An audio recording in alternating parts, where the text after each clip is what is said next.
दोस्तों मारी कुच्चूनी मौज चैनल में आपનું સ્વાગત છે। આજના વિડિયોમાં આપણે વાત કરવા જઈ રહ્યા છીએ કે કાજલ બેનીબાના ઘરે જુઓ દિવ્યાંશ માળાભાઈ તો આજે રીસાયા કાજલ બેનીબા એમની સ્કૂલમાં મૂકવા માટે બહાર જઈ રહ્યા છે। દિવ્યાંશ માળાભાઈ તો રીસાયા કે મામા તમે મારા ઘરે જ રહો આખી રાત। આજે તો આ બંને ભાઈઓ અને પાર્વતી ભાભી કાજલબેનના ઘરે રોકાયા। તો શું દોસ્તો તેઓ કયા કારણથી રોકાયા હતા, શું અત્યારે તેઓ જવાના છે? દિવ્યાંશ માળાભાઈ રડતા ગયા તો શું એમને એવા રડતા મૂકીને જવાના છે કે પછી એના કહેવાથી રોકાઈ જવાના છે? અને બચ્ચા પાર્ટી માટે નવી નવી કેવી છત્રીઓ લીધી, કેવી શોપિંગ કરી, એ બધી જ માહિતી મળશે તમને આપણા આ વિડીયોમાં। મારી ચેનલ ઉપર નવા હોય તો ચેનલને ફટાફટ લાઈક શેર અને સબસ્ક્રાઇબ કરી દો। Full video in life of Thakor channel દોસ્તો ફૂલ વિડીયોની લિંક ડિસ્ક્રિપ્શનમાં મૂકેલી છે, ત્યાં જઈ તમે આખો વિડીયો વોચ કરી શકો છો। આવી ટૂંકી ટચુકડી લાઈવ લેટેસ્ટ ટ્રેન્ડિંગ માહિતી મેળવવા માટે કરી દો મારી ચેનલને ફટાફટ સબસ્ક્રાઇબ। તો ચાલો દોસ્તો વધારે રાહ ન જોતા આપણે વિડીયોની શરૂઆત કરી દઈએ। તમે વિડીયોમાં લાઈવ જુઓ કે કાજલ બેનીબા સવારે સવારે મસ્ત મજાની ચા બનાવી રહ્યા છે અને જો રસોઈની તૈયારી પણ ચાલુ થઈ ગઈ છે। આજે તો સંજયભાઈ, રણજીતભાઈ અને આ મિતાંશ, પાર્વતી ભાભી અને વિયુ રોકાયા છે કાજલ બેનીબાના ઘરે। તો એમના ઘરે બપોરનું જમવાનું જમીને પછી જ ઘરે જવા નીકળવાના છે। દિવ્યાંશ માળાભાઈ તો સ્કૂલમાં ગયા છે, બેનીબા તો રસોઈની તૈયારીઓ કરી રહ્યા છે અને સંજયભાઈ અહીંયા બેઠા છે અને વિયુ પણ એમની સાથે છે।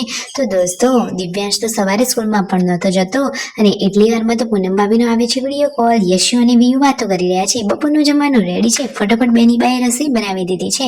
બધા લોકો જમવા માટે બેસી ગયા અને દિવ્યાંશ ભણાભાઈ સ્કૂલમાંથી આવી ગયા છે। તો મામા કહે છે કે અરે વાહ ભણાભાઈ તમે આવ્યા અને હવે અમારે જવાનું છે। એટલામાં તો દિવ્યાંશને ખોટું લાગ્યું એટલે કે કહે છે કે ના રે મામા તમે મારા ઘરે હજુ 2-3 દિવસ રોકાઓ, અત્યારે ના જાઓ। જુઓ એ તો રડવા લાગ્યો, કહે છે કે મામા તમે ના જાઓ, મારા ઘરે રહો। પરંતુ હવે દોસ્તો શું કરીએ, જવું તો પડે જ ને। જુઓ એ તો આમ અહીંયા પલંગમાં પડી અને રડવા લાગ્યો, કહે છે કે ના રે મામા મારે તમને મૂકવા નથી આવવું, તમે અહીંયા રોકાઈ જાઓ। જુઓ પાર્વતી ભાભી, તેમના દાદી, બધા જ લોકો એને મનાવી રહ્યા છે પરંતુ એ તો માનવા તૈયાર જ નથી। પછી કાજલ બેનીબા કહે એ તો હમણાં છાનો રહી જશે, ચાલો તમે હવે વધારે મોડું ના કરું કારણ કે જવાનું પણ ઘણું દૂર હોય ને, એમનું ઘર અહીંયાથી દૂર છે એટલા માટે। તો દોસ્તો દિવ્યાંશ માળાભાઈને આવું મૂકીને તેમના મામાને પણ જવાનો જીવ તો નહોતો જ થતો પરંતુ હવે શું કરીએ, જવું તો પડે જ ને। તો તેને ફોન આવી અને તેમના દાદીમાં મનાવવા માટે ગયા છે। કાજલ બેનીબા તેમના ભાઈ ભાભીને મૂકવા બહાર થાર ગાડી સુધી આવ્યા છે। તો ફાઇનલી અહીંયા સુધી મૂકવા આવ્યા બેનીબા ને જુઓ દેશી કંકોડા સીઝનના મંગાવ્યા હતા એ પણ આવી ગયા છે ને લઈને હવે જઈ રહ્યા છે ઘરે। તો બધા લોકોએ ટાટા જય માતાજી કહ્યું અને થોડાક દિવસ પછી ફરીથી કાજલબેન આવવાના છે અને કારણ કે છોટો બેબીનું નામકરણ બાકી છે ને ધમાકેદાર અલગ જ ટાઈપનું સેલિબ્રેશન કરવાનું છે। પછી મોલમાંથી થોડીક શોપિંગ કરી। જુઓ આ વખતે મસ્ત મજાના ડ્રાય ફ્રૂટ એન્ડ ચોકલેટ વાળા ઓટ્સ લીધા છે, એકદમ હાઈ ક્વોલિટી પ્રોટીન વાળા।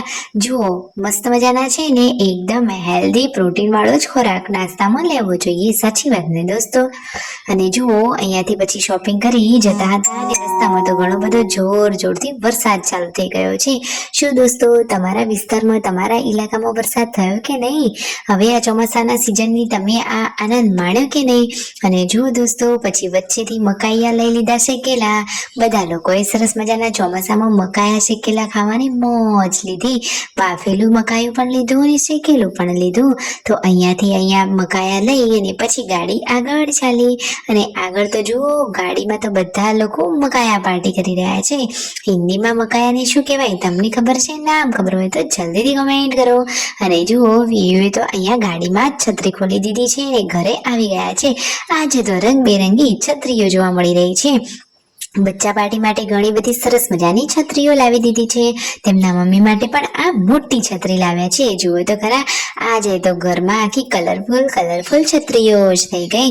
બધા લોકો રાતે અહીંયા જમવા માટે બેઠા છે અને અચાનક આ શું ઘટના બની, છોટુ બેબીને જ્યાં સુડાવતા હતા એ જગ્યા ઉપર તો કીડીઓએ આખો હુમલો કરી દીધો છે।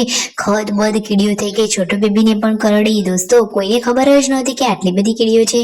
અચાનક છોટુ બેબી જોરથી રડવા લાગ્યું, પછી ચેક કર્યું તો તેના આ ગોદડીવાળા ઘોડિયામાં પણ ઘણી બધી કીડીઓ હતી અને એના પલંગ ખાટલાની આજુબાજુ પણ જુઓ મોટી અને નાની બધી ઘણી બધી કીડીઓ હતી। તો દોસ્તો છોટુ બેબીને તો ઘણી બધી કરડી, તો પછી બૂમાબૂમ તો કરે જ ને। તો હવે ફટોફટ એને ઠીક થઈ જાય તો સારું। શું દોસ્તો એનો કોઈ દેશી ઉપચાર તમને ખબર છે? હોય તો જલ્દી કમેન્ટ કરો। જુઓ છોટુ બેબીની સંજયભાઈ ચેક કરી રહ્યા છે, એ તો પહેલા રડી રહ્યું હતું પરંતુ એને પણ વેદના તો થાય જ નહીં, તો ફટોફટ સારું થઈ જાય, એની તબિયત સારી રહે એવી જ પ્રાર્થના। તો લાઈક શેર એન્ડ સબસ્ક્રાઇબ।